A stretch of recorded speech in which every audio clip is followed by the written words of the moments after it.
So 2025 is going to be one of the biggest years of astrology we've had in a long, long time. That and 2026, all outer planets are changing signs. Right now, there's a rare opportunity to prepare for that because we've got two planetary retrogrades coming to finish out 2024 and then into 2025, and that's the retrograde of Mercury and the retrograde of Mars. Those two retrogrades provide a unique opportunity to dig deep and reevaluate and restructure and all of that stuff that we're going to need to do to become our best selves, to carry the best of us and the best of what we can bring into 2025 and into next year. And so it's a great time here to reconstruct, reevaluate who you are, what you want to be doing. Time's valuable, time is precious. Every moment of every day, you have this gift of time and your energy and your fire. When you think about the gravity of that, that's what retrograde energy can be very, very good for. Where are you deploying your time and energy and your mind and your thoughts and your attention? That's a main theme here to finish out 2024. We're going to break it down in this video, getting you ready for 2025, taking advantage of this great opportunity to prepare. So stay tuned. I'm astrologer S.J. Anderson. Looking forward to diving into this, help you set yourself up for next year.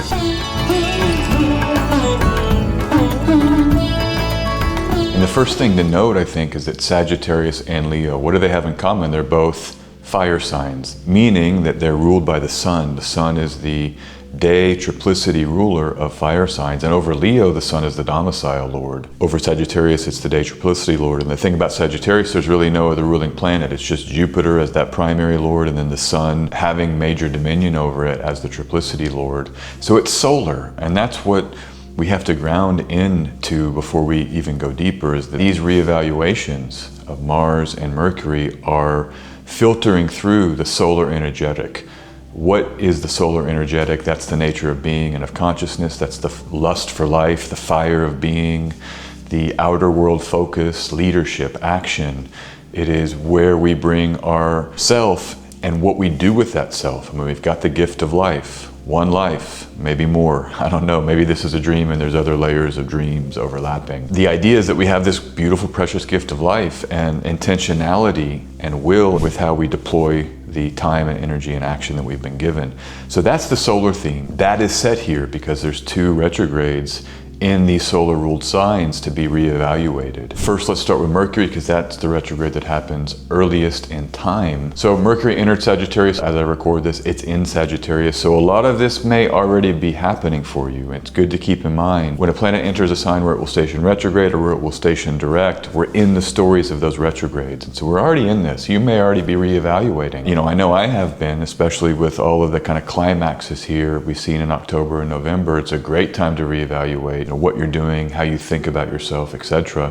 Mercury will station retrograde 26 November, so coming up here in 6 days, 22 degrees Sagittarius. It then stations direct 15 December, still in Sagittarius, but back at the 6th degree, and then it will enter Capricorn on the 8th of January, finishing out this retrograde cycle. So we get that as a part of early 2025 is that fresh new Mercury that's moving forward again and it getting a new sign. So what's Mercury? Always thinking about identification, notation, detail orientation, communication, what words are written on the page to transmit the data. Mercury is very much a technical energy. It's an energy of morphology, so it changes into what's around it as we learn new vocabularies based on our context. So it's really how we talk about ourselves, how we communicate, what we think, even the thoughts, the specific forms of thoughts that we entertain with the consciousness. That's all Mercury. The self-talk, the self-dialogue. And I think that's a big theme of this Mercury retrograde is how we talk about ourselves. The sun ruling Sagittarius, the sun being the consciousness. You can think about it as like the mind is the solar. And then those thoughts that we entertain with our minds, that's Mercury. And so it's a great time to review your stories, your narratives. Remember, Sagittarius is a sign of narrativization, right? It's this Jupiter-ruled fire sign of the adventures in our hero's journey, our individual hero's journey that we are embodying in this life. So it's a great time to re-narrativize and reconstruct the self-talk with Mercury retrograde in Sagittarius. Always with a retrograde, it's going back And so you may have different methodologies or worldviews or ways of being and thinking, different times in your life when you were more active in a certain way. I know that often happens in life. Every year I get older, I'm like, man, I remember my early 30s, that age 31, when I was like out doing this in a whole different way, and I haven't been doing anything like that in years. So sometimes it's that kind of energy with the retrograde. It's like, oh, that was that part of me. I want to resurrect that part of me and deploy it here because that was a useful tool or a useful way of being. Intellectual passions, you often think with Mercury, a renaissance in thinking. Maybe there's a book or something like this. I know I picked up an old book. There's a photographer I love, Ralph Gibson. Some of you may know his work, but I've been watching some of his interviews and I've got his autobiography he released, and I love Ralph Gibson. He's got a real way of expressing creativity that's quite authentic. I love that about his work, and it's really inspiring for me. So I've already been returning back to some old thinkers that I was, interfacing with. I mean, Ralph Gibson, I've been looking at his stuff for 30 years, most of my life because of my uncle, but just to get back to that model of viewing reality that he offers. And the thing about YouTube is there's all these videos out there. So anything you've been interested in before, there may be new interviews or new publications or new, versions of those people or ideas online now. So check that out. And remember, there's a mutual reception, Mercury and Jupiter. Jupiter and Gemini, the whole of this retrograde of Mercury and Sag, they pair off here as a team. And so you do get the sense, everything I just said about big worldviews or big ideas or beliefs or philosophies, that's even more supported because Mercury and Jupiter are playing off of each other. They combine in this axis of mutable idea and information to support a revamping and an alteration and changing those parts of our lives and our worldviews. They're both retrograde, so that's also amazing. It's like looking back. You might even just review your year. Sometimes that's a great thing to do before we hit the new year is, what happened this year? What did you believe in January 2024? What do you believe now? I'm guessing for a lot of you, there's been quite a bit of change because this year has been defined by the mutable axis with Saturn and Jupiter there, a lot of mutable T-squares. We're gonna have a bunch of those in December with the moon as it moves through mutable signs and its planets are in Sagittarius, the sun and Mercury namely. So changing our thought forms, our methodologies, and our approaches to ideas, huge theme, and I think that's just, again, on the table here with this Mercury retrograde. Keep in mind that inferior conjunction on the 6th of December might be a peak of this energy. Mercury meets the sun as it's retrograding. That could be a peak of the refinement energy or breakthroughs that you might be having with this retrograde cycle and this retrograde period. Always good with any Mercury retrograde is when does it meet the sun? Because that might give us a breakthrough with what we've been processing and signals that it's going to be over. These are 3-week periods. And so it's good to ride them out. And sometimes we have to do things that we might otherwise prefer to wait until Mercury retrograde is completed. That day of the inferior conjunction can be a day to select to get something done if you've had to wait.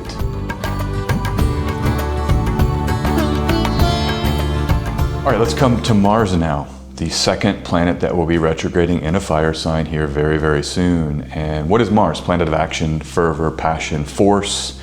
Again, leadership, all of these fire element themes. Of course, Mars rules Aries, that fire sign. So we're, again, with this idea of fire.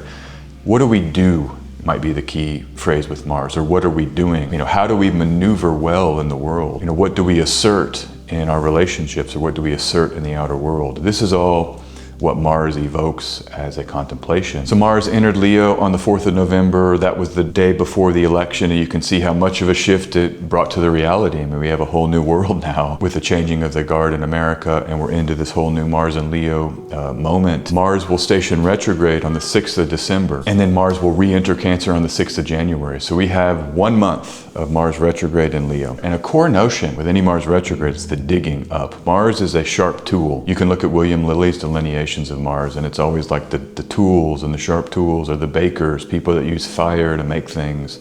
So like stone cutters and stone cookers, and these are delineations from the 17th century. But Mars is the way we build and make and do, often using tools.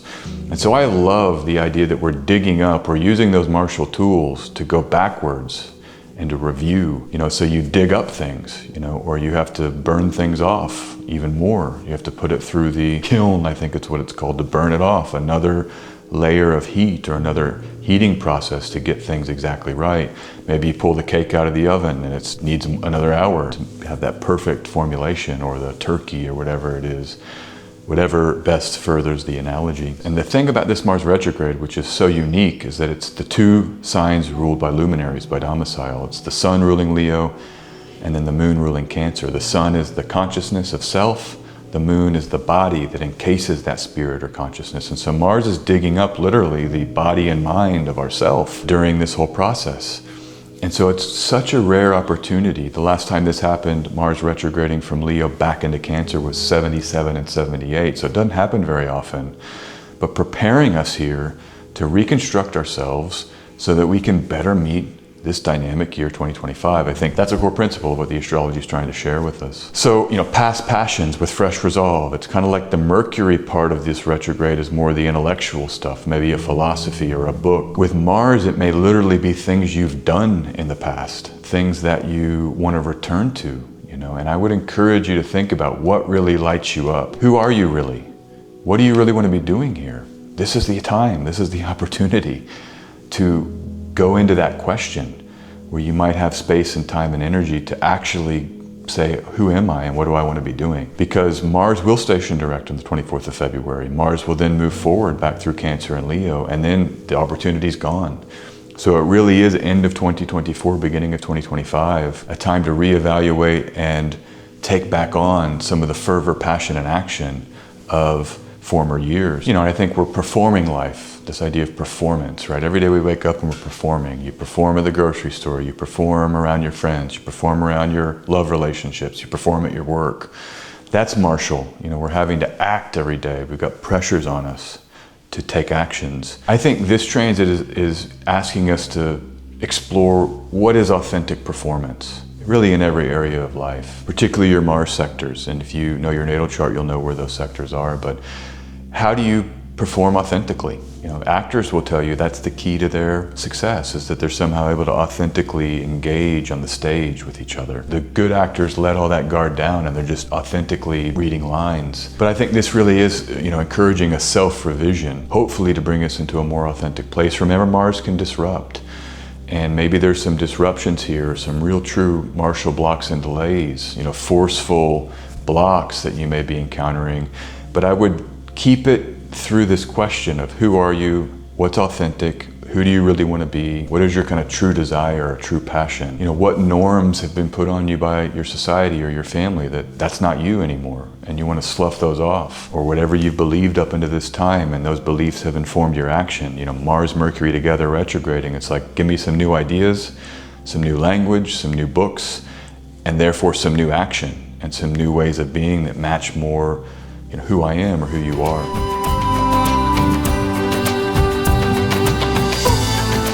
These reconstructed selves will carry us in to these real dynamic shifts that happen in 2025. May, Saturn enters Aries, ruled by Mars. You have June, Jupiter enters Cancer, ruled by Mars by triplicity. You have the final eclipse in Aries, ruled by Mars in March. So there's a lot of responsibility that this renewed Mars will take on in 2025. And so I just want to encourage you, maybe lay down some of your burdens here, deliberately rest with these two retrogrades, and try to go into these more existential questions to reignite the core nature of who you are and your core authenticity. Rekindling your core mission, because you're born for a reason, I believe, we all are. And it's good to operate from a place of certainty, or some kind of certainty around what our mission here is. That will allow us to function well in the world when we know, okay, this is why I'm here. And this is a period to call those things into question for the purpose of building ourselves back up to hit next year and hit it well. Remember, the height of this process, both Mercury and Mars in fire signs, retrograde at the same time, will be 6 December when Mars stations retrograde in Leo until 15 December when Mercury stations direct.